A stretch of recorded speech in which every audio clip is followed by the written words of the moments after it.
Mga anak!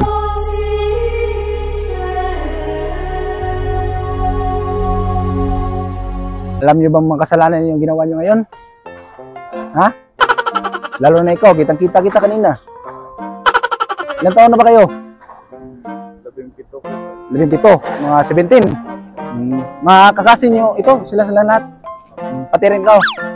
Kitang-kita ko, ang lagkit Pero syempre, tao lang din naman tayo, di ba? Kahit nga ako matutukso sa mga ganyan. Pero mga ganyang klase kasi mga anak, mga tentasyon yan. Mga tentasyon yan. Bawal tayo mapadala mga tentasyon gid, ha? Kaya ngayon, kayong lahat, nagpa-practice kayo dito para sa project nyo to. Sige. Kayong lahat, huwag kayong padalos-dalos, huwag kayong padala sa mga tentasyon. Yung bata-bata nyo pa, alam ko naman mababait kayo din. Kasi in the future, mataas yung mabot nyo.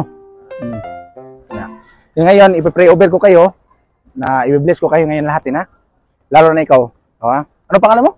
Sam. Sam. I-bless ko si Sam na sana ay hindi na siya matukso ng mga tentasyon ng mga ng mga babae. Saka kayong lahat, wag muna kayo sa edad niyo ngayon, wag muna kayong uminom. Saka wag kayong mag-chicks. Wag kayong lubingon ng mga babae, ha? Ikaw, Sam, at saka ikaw. Ano pangalan mo? Reben. Saka si Sam, ha? Kayong lahat, ha? Kayo rin mga babae, wag kayong padalos-dalos sa makita sa mga lalaking. Mag-aral kayo mabuti. Alam ko naman mabait kayo.